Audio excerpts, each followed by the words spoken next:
화면 좀 띄워주세요.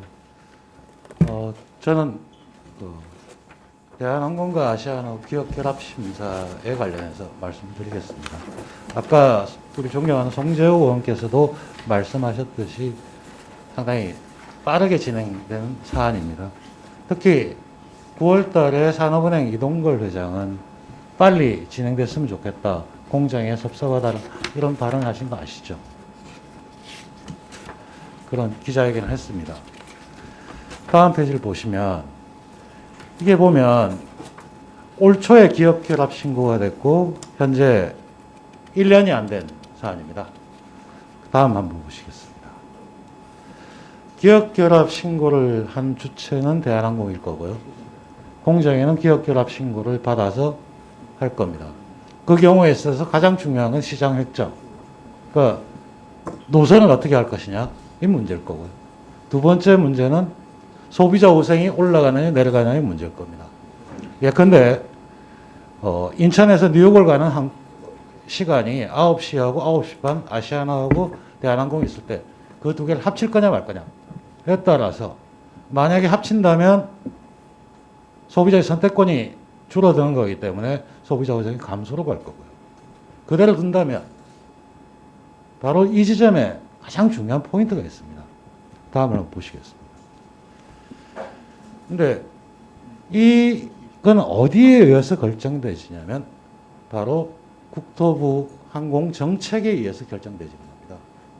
자, 국토부 항공정책에 의해서 결정됐다. 기업결합 신고서에 앞으로 우리가 경영을 어떻게 하겠습니다 하는 내용의 수익을 좌우하는 것은 그 노선을 합칠 거냐 말 거냐, 그대로 둘 거냐, 이런 거에서 결정되고요. 그럼 노선을 합치고 난 다음에 값을 올릴 것이냐 말 것이냐에 따라 수익이 확 차이가 날 수밖에 없습니다. 그러면 대한항공이 기업결합 신고서를 제출했을 때 그 재무제표의 성격에서는 바로 국토부가 어떻게 앞으로 정책을 어떻게 할 것이다 는 내용이 명확하게 있어야 됩니다. 대한항공이 피심 규제 대상이 되는 대한항공이 규제당국이 항공정책을 어떻게 할 것이다 라고 하는 것에 대한 의견을 내야 될 겁니다. 근데 제가 확인을 해봤습니다. 산업은행, 국토부와 항공정책이 어떻게 될지 협의에 요청받은 바가 없다.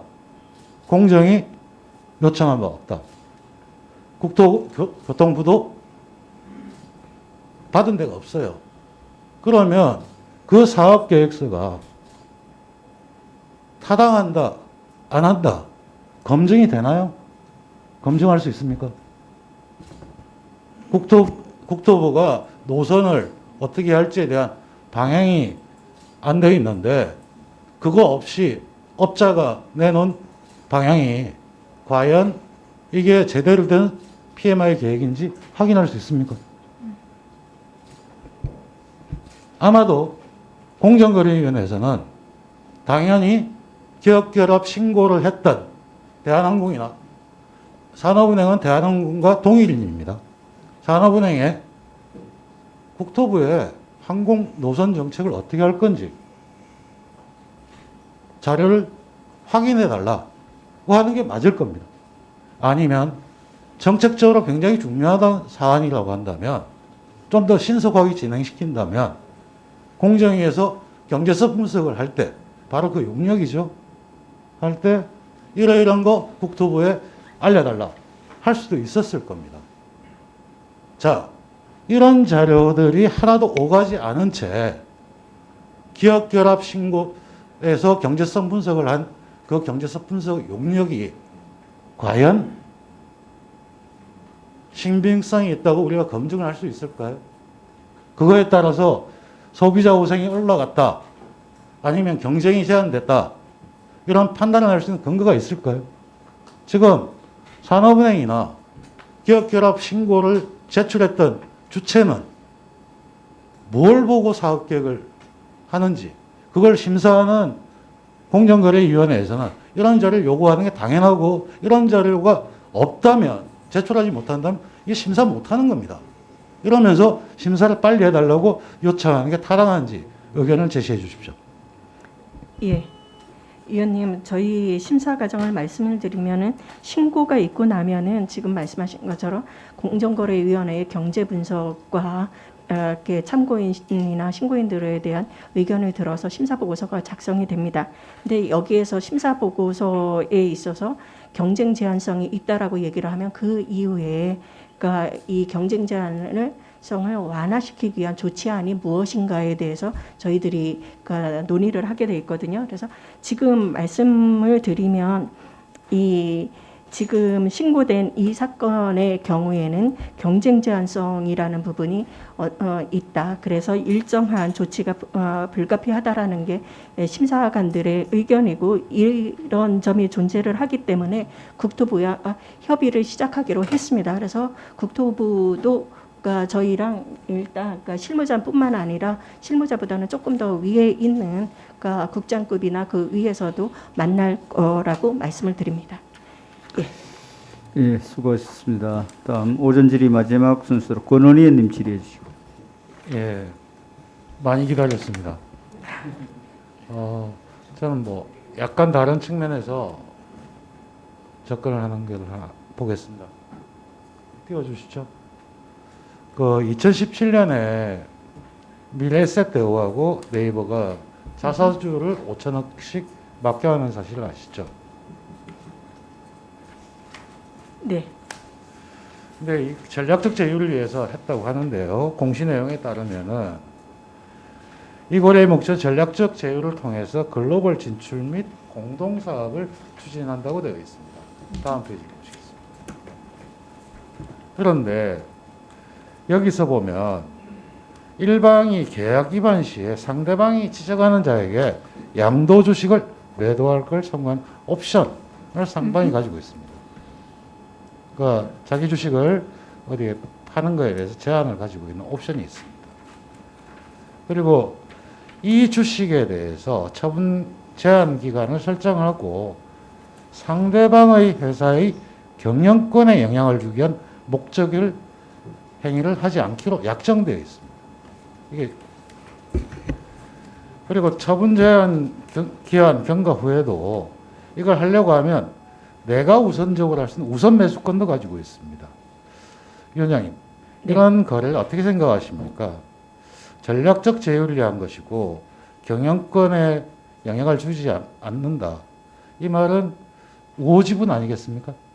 예, 지금 말씀하신 걸로 보면은 굉장히 우호적인 투자자한테 넘기는 걸로 보입니다. 만일 적대적 M&A나 다른 쪽이 나타났을 때, 회사를 공격했을 때 이들은 의결권을 같이 행사하겠죠.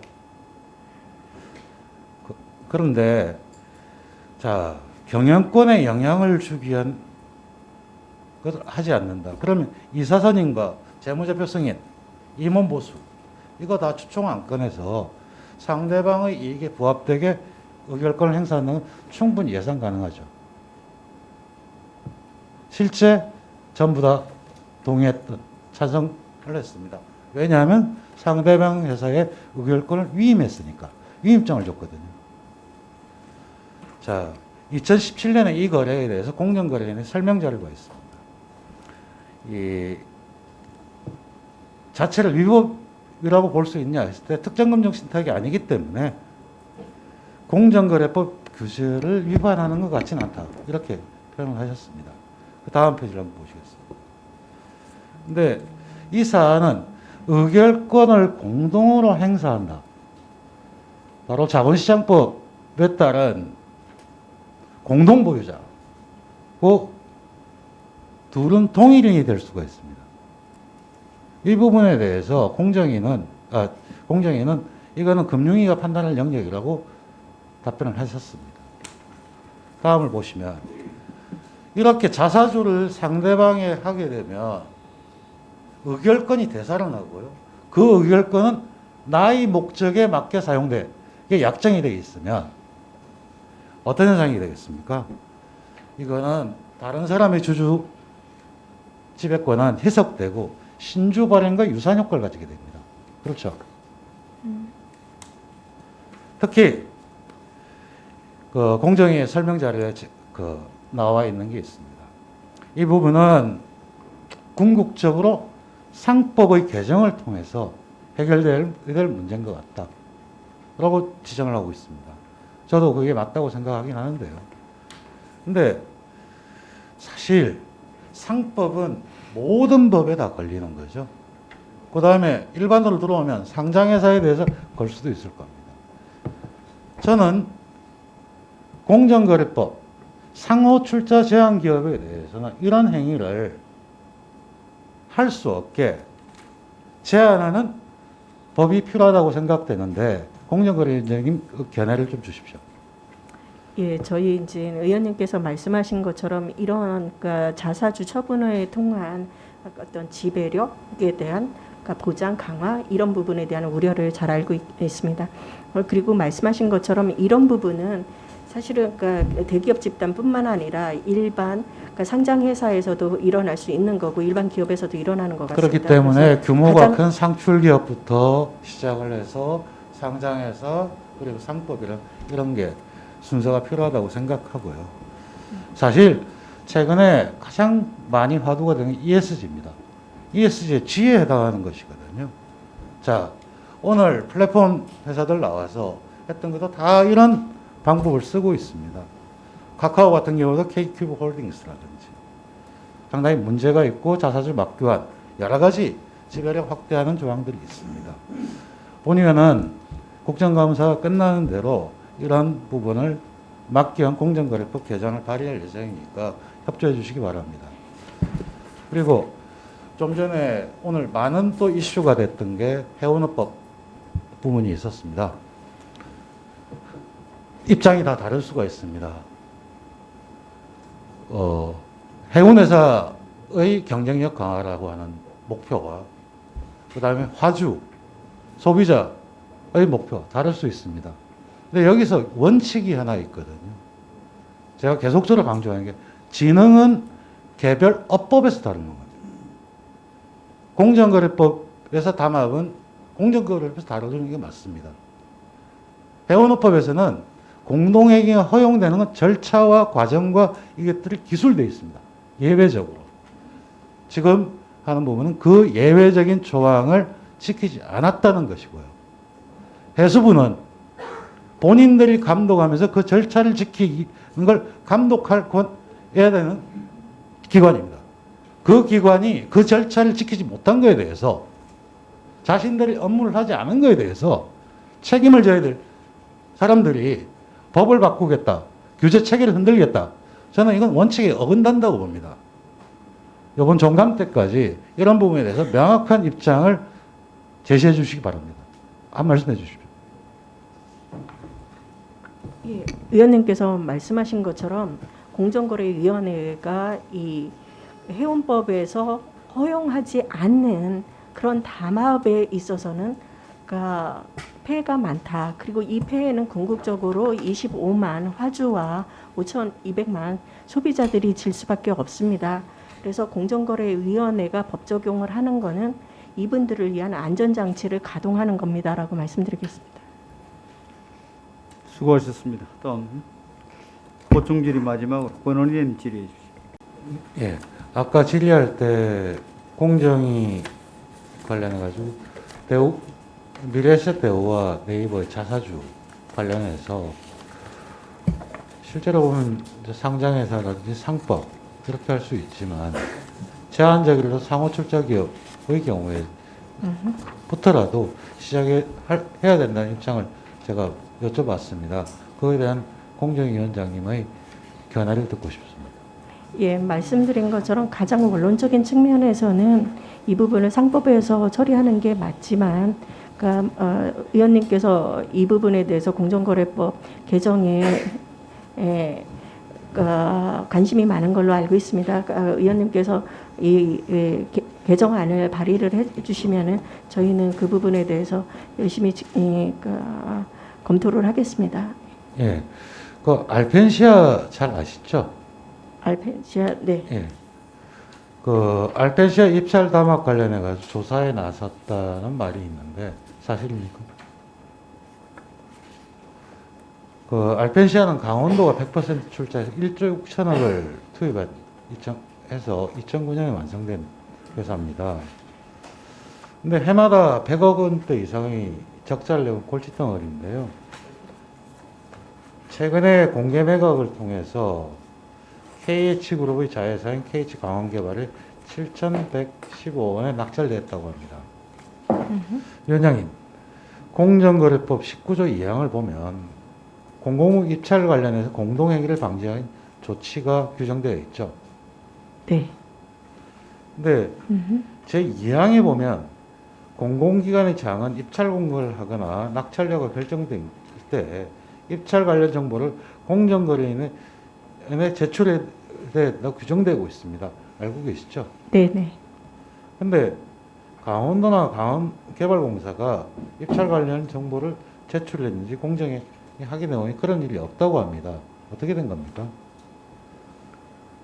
네. 없는 걸로 알고 있습니다. 예.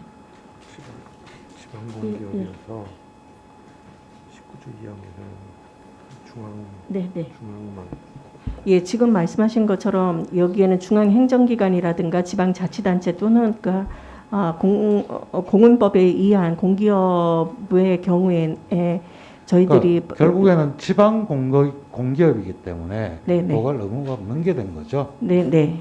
근데 지금 지방 공기업이 굉장히 문제가 많습니다. 그래서도 본의원은 지방 공기업이라고 할지라도 일정 규모가 넘는 규모의 경우에는 예외적으로 예를 들면 1,000억 이상이라고 할 경우에는 공정위에 그 정보를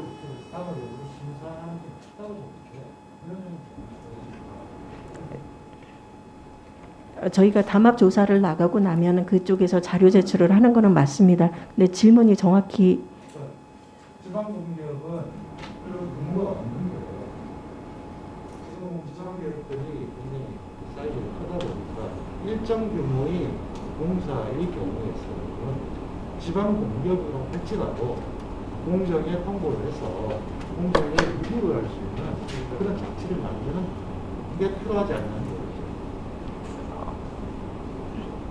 예, 저 담합 같은 우려가 있는 경우에는 그러니까 공정거래위원회에 이 부분에 대해서 통보를 하거나 알려주는 부분은 저희가 확대하는 거는 그러니까 많은 측면에서 저희한테도 그렇고 이 공기업들의 효율성이라든가 국가 재정을 제대로 쓴다라는 면에서는 의미가 있는 걸로 의미가 있는 것 같습니다. 예. 지방 공기업 자체가 사이즈가 커져 있기 때문에 네. 일정은 규모는 이상이겠지만 법에서는 아직 지방 공기업에 대해서 통보에 따른 의무가 없지만 법을 개정해서라도 일정 규모 이상일 때는 통보를 해줘야지만 그 담합행위나 공동행위 부적법성 이런 걸 따질 수 있고 부적법성 덮을 수 있다는 지적을 하고 있고 그런 부분에 법 개정 필요성을 얘기합니다. 예, 저는 뭐 그 말씀에는 그러니까 동감을 합니다. 수고하셨습니다. 진선미 의원님 추가 질의 하시겠습니까?